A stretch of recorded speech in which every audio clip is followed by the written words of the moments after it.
Un jour, je me lève pour faire la prière, d'accord? Allahu Akbar. Je récite le Notre Père en arabe. Au lieu de commencer par Al-Fatiha, la première sourate du Coran, Alhamdulillahi Rabbil Alamin, je dis Abana alladhi fis samawat, notre Père qui est aux cieux.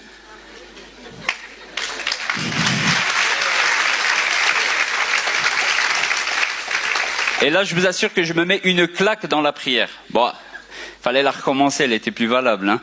Je me mets une claque, j'ai dit, mais qu'est-ce que tu es en train de faire? Tu fais le fou, là, vraiment. Et là, je sens vraiment que je suis perturbé. Je suis vraiment, vraiment perturbé. Et je passe des mois comme ça, où je vois la Bible de loin, je dis, toi, je te regarde même pas. Il y en avait 5, 6, hein, en arabe. Il y avait Louis II, Bible de Jérusalem, Bible de Bethléem et de... Voilà, d'accord? Et du fin fond de la terre, même s'il faut. Même les manuscrits de Qumran. Mais des fois, je me disais, allez, ouvre un petit truc. J'ouvrais, je voyais un petit psaume, etc. Je dis, ouais, ça va, c'est pas mal, mais bon. Ça se peut, ça n'a pas été falsifié. Mais j'ouvrais plus le Coran. J'arrivais plus. Je sentais une lourdeur spirituelle. Et à un moment donné... j'ai dit au Seigneur, allez, on va rentrer dans un nouveau sujet, on va se lancer des défis. Je suis un peu fou sur les bords.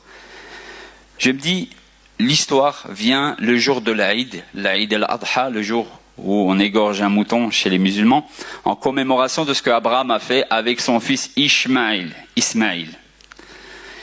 Et moi j'ai dit, ben ouais, mais dans la Bible c'est pas Ismaïl, c'est Isaac. Alors c'est qui Ismaïl ou Isaac? Donc là je me relance un défi, allez, on va aller bien enraciner le sujet et on va islamiser les évangéliques. Et j'ai compris une chose, le Seigneur m'a fait comprendre qu'en vérité, cette histoire de sacrifice n'est pas anodine, il n'y a rien qui est anodin dans la Bible. C'est qu'en vérité, ça préfigure bien sûr le Seigneur, ça on le sait tous, mais ça préfigure aussi la continuité de l'alliance. C'est-à-dire que l'alliance va être faite au travers d'Isaac et de sa descendance, alias Jesus Christ, alias nous.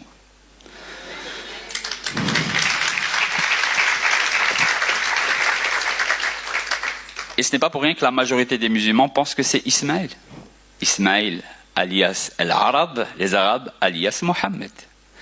Donc cette question qui paraît anodine, en vérité, théologiquement et spirituellement, est essentielle.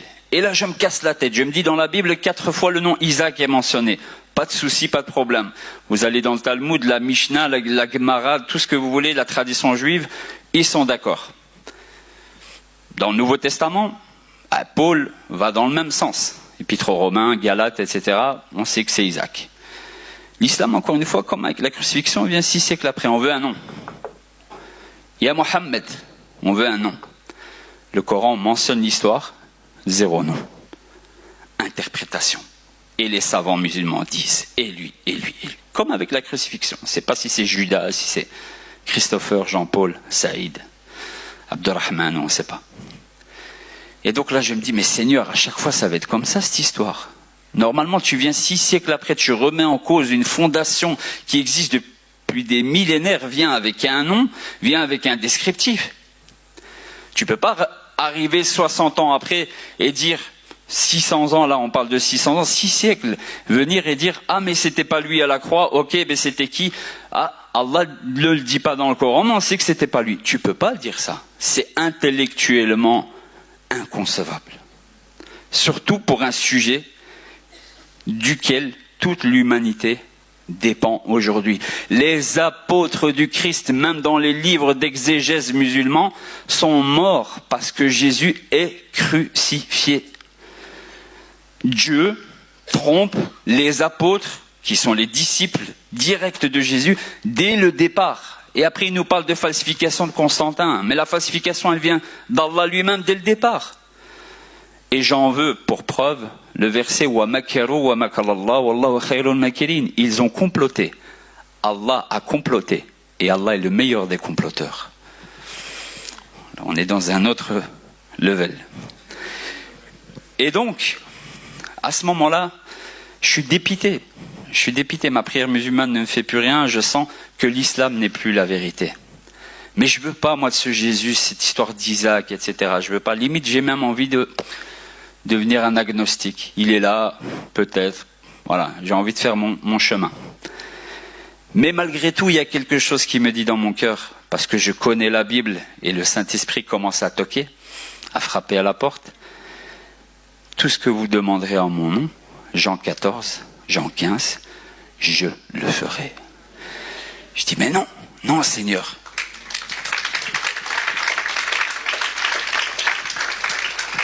Je dis, non Seigneur, moi je fais pas ces trucs de shirk, d'association, là. Et prière au nom de Jésus. Jésus c'est un homme, moi je prie pas des hommes. Il est pleinement homme, oui. Il est aussi pleinement Dieu.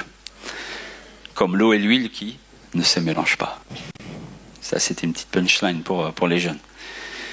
Et donc, je dis non, il n'y a pas moi de prière au nom de Jésus, moi vos histoires d'évangéliques qui tombent à terre et tout ça. Je les connaissais déjà à l'époque. Aujourd'hui on est ensemble, mais à l'époque c'était pas le cas. Hein? Mais voilà, à l'époque je disais, ben oui c'est des trucs de Satan, c'est normal. Alors que chez les musulmans c'est pire. Mais bon bref, on parlera de l'exorcisme islamique dans une autre conférence. Et donc je sors, je vous assure, je suis dépité. Je vous assure, vous ne pouvez même pas imaginer le vide. Et il y a cette parole de mon père toujours qui revient. Toujours. Mon fils, Jésus, il n'a fait que la paix. Il a vécu parfaitement. Il est mort et ressuscité pour nous. Et là je me disais, mais vas-y arrête, toi aussi tu parles maintenant. J'ai compris que c'est le Saint-Esprit qui me rappelait ces paroles, parce que la Bible dit, il vous rappellera en parlant du Christ tout ce que je vous ai enseigné. Donc il est capable de rappeler. Eh bien, la première fois, je vous assure, la première fois, et j'en ai vécu des émotions, je vous ai dit que autour de la Mecque, la Kaaba, ce que vous voulez, j'étais marié, j'ai failli être polygame aussi également. Ma petite fille a été demandée en mariage plusieurs fois en Arabie Saoudite. Ce n'est pas un mythe, c'est une réalité islamique et jurisprudentielle. Mais c'est la première fois que je marche dans la rue. Dans une rue de Charleroi, limite moitié toxicomane, l'autre moitié toxicomane. C'est malheureux de dire ça, mais voilà. Force à Paul Magnette d'ailleurs qui doit se décarcasser. Et donc, c'est la première fois que je prie, et un truc qui me dit, mais vas-y, ajoute au nom de Jésus, lâche-toi. Non. Et je vous assure que là, je dis, allez, j'ai rien à perdre. Au pire, je deviens mécréant et je redeviens après. Enfin voilà, tu vois, Dieu pardonne. Malgré que j'avais plus de conviction en l'islam. Et là, je demande, je dis, Seigneur, là, j'ai besoin, là maintenant. À la base, je suis pas quelqu'un qui interprète une plume d'oiseau en disant ça vient de Dieu. Je suis limite trop cartésien. J'essaye de l'être moins parce qu'il y a le Saint-Esprit, c'est don.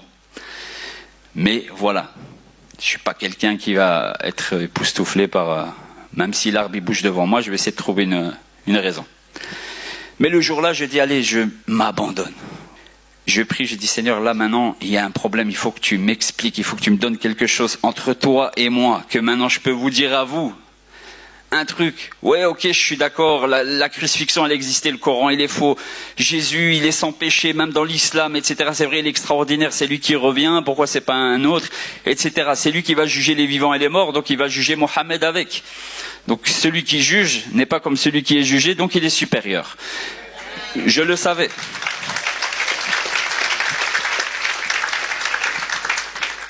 Et à la fin, je dis, au nom, Bismi Yeshua al-Mesih al-Nasiri, au nom de Jésus-Christ de Nazareth, je vous assure.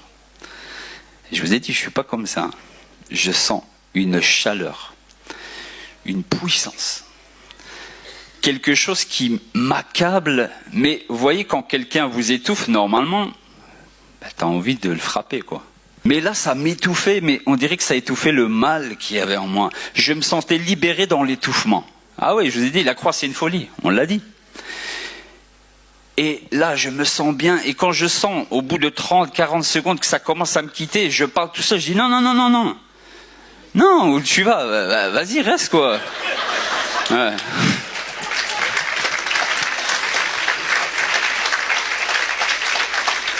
Et donc là, instantanément, quand ça part, mes genoux tombent à terre.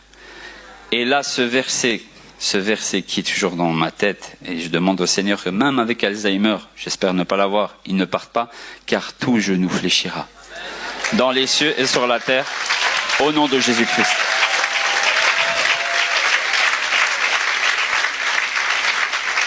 Mais c'est pas fini. Je me relève, je me dis ok. Mais le Seigneur, vous voyez, il aime bien rire aussi parfois, il a son humour à lui. Je me réveille, vous pourrez faire vos recherches chez vous sur cette rue. Je connais Charleroi, mais j'ai beaucoup voyagé. Je suis pas quelqu'un qui regarde les plaques d'immatriculation, etc. Je me lève, je vois rue Isaac.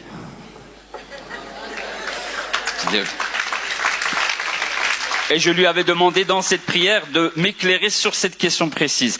J'ai dit, ok, rue Isaac, truc qui rentre, le genou à terre, les versets qui viennent, papa qui parle, ok. J'ai dit d'accord. Et donc à partir de ce moment-là, je vous assure que je voulais déjà faire un pas vers le Christ un peu avant, mais je me disais, je vais perdre ma femme, je vais perdre mes enfants, je vais perdre ma notoriété. Il n'y aura plus d'imam, il n'y aura plus de ci, il n'y aura plus de Cheikh Suleiman, on peut te poser une question, il n'y aura plus de tagine et de couscous gratuit. Ouais. Aujourd'hui, c'est quoi? C'est Foutou et compagnie. Foufou. Eh, il est où? On le voit pas. Hein. Et donc, c'est le Foutou spirituel.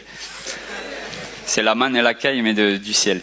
Et donc, à partir de ce moment-là, je vous assure, comment vous pouvez passer de doute à une conviction. Là, j'ai compris, je me suis dit, Seigneur, je comprends tes apôtres. Je comprends comment ils sont passés d'un état dépressif, mais c'est qui les pauvres, où le Seigneur est même obligé d'appeler Saint-Esprit consolateur tellement qu'ils sont en dépression. Ah oui, parce qu'il dit un autre consolateur, pour leur dire je suis déjà un consolateur avec vous, je vais vous envoyer l'autre parce que là ça va pas aller, pour que vous soyez mes témoins. Ils sont en dépression totale. Ils passent de cette dépression totale à tue-moi si tu as envie, si ça te plaît. Étienne, avec des apôtres. On a l'impression qu'il est content de ce qui lui arrive. Et là, je vous assure que depuis ce jour-là, je me suis dit, Seigneur, je comprends. Je suis rentré chez moi. Mon épouse de l'époque me dit, il sait quoi tous ces livres, tous ces bibles, etc. Je dis, écoute, je suis chrétien. Qu'est-ce qu'il y a maintenant? Hein?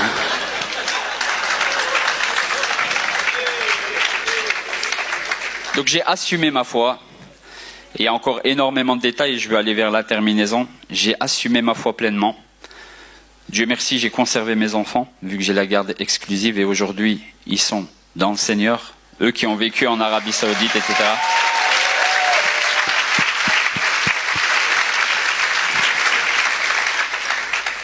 Mais voilà, un problème engendre une solution engendre deux problèmes, qui engendrent deux solutions, cogiter les jeunes, bref, c'est toujours comme ça, c'est la vie, mais il faut se glorifier de ces choses. L'apôtre Paul se glorifiait justement de ces épreuves, vient et commence la persécution.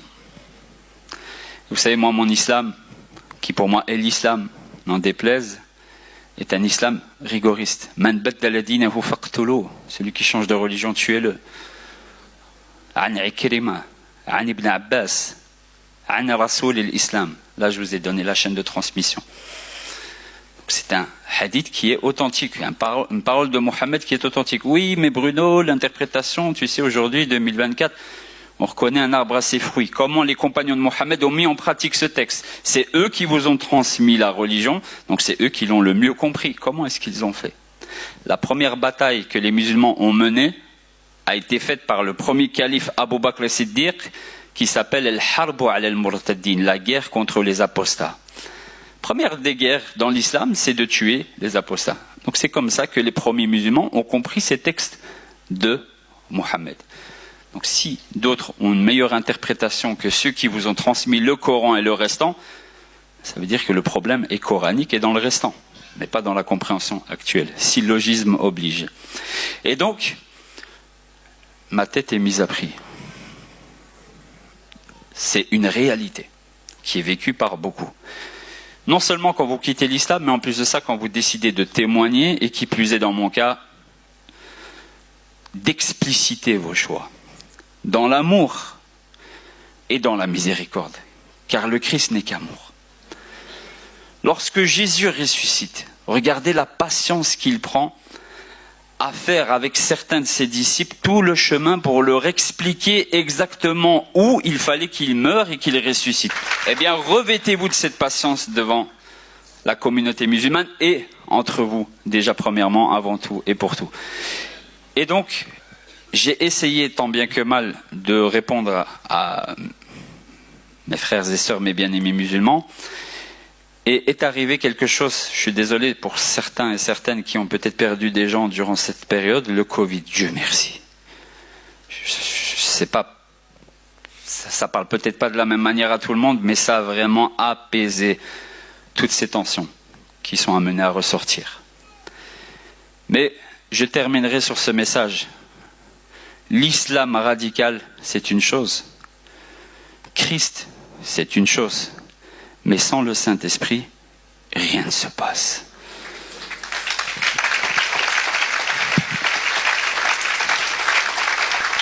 Lorsque Jésus dit en Matthieu, dans l'évangile de Matthieu, si mes souvenirs sont bons, sur le chapitre 20, Jésus annonce qu'il va mourir. Il faut, il le dit bien, il faut, c'est important de lire la Bible correctement.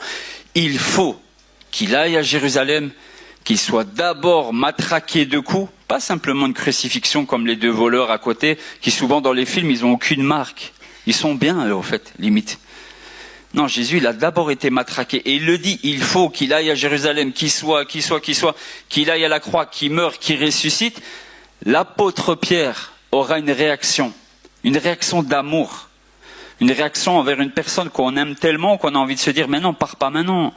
Mais non, où tu vas? Il y a le dessert. Il lui dit, à Dieu ne plaise, cela ne t'arrivera pas.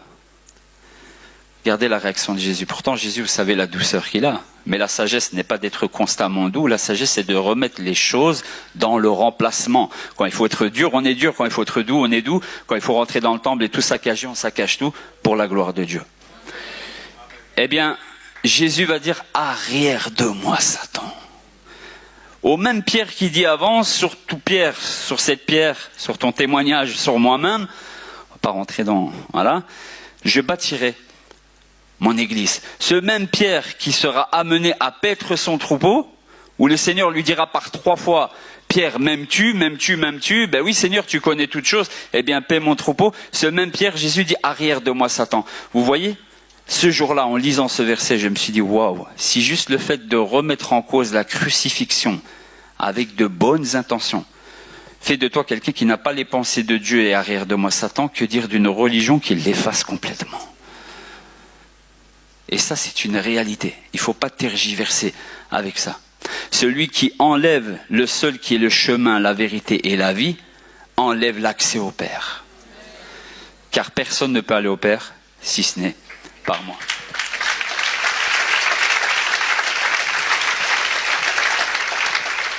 Je terminerai donc par une récitation arabe d'un verset de la Bible, je vous rassure.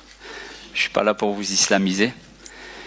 Mais sachez qu'on peut passer d'un extrême à l'autre, de l'extrême haine à l'extrême amour.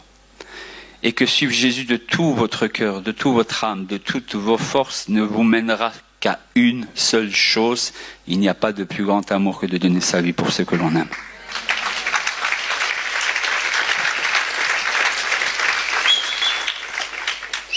Donc je vais réciter ce verset vous le connaissez toutes et tous, Jean 3,16. Car Dieu a tant aimé le monde qu'il a donné son Fils unique afin que quiconque croit en lui ne périsse point mais ait la vie éternelle. Lisez la suite s'il vous plaît. Lisez la suite parce que ça c'est pour vous. Mais il y a des gens autour de vous. Ceux qui ne croient pas au Fils de Dieu sont déjà condamnés. Il faut les sortir de là. Il faut véritablement avoir un cœur pour eux et c'est le projet Nour al-Alam, la lumière du monde, qui est là justement pour vous aider et pour aider la communauté musulmane de plus de 2 milliards de personnes. Et au Congo, il y a énormément de gens qui se convertissent. Moi, j'ai connu Abdelmejid Kassobia qui fait de l'islamisation au Congo partout, qui fait des débats avec des pasteurs. Heureusement, nous avons des pasteurs qui arrivent à tenir la ceinture. Mais il faut qu'ici aussi, on ait ce genre d'effort.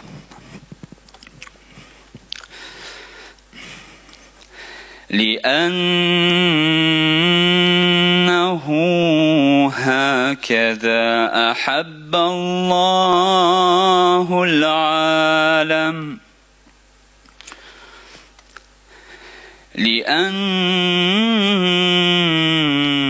لأنه هكذا أحب الله العالم حتى بذل ابنه الوحيد لكي لا يهلك كل من يؤمن به لكي لا يهلك كل من يؤمن به بل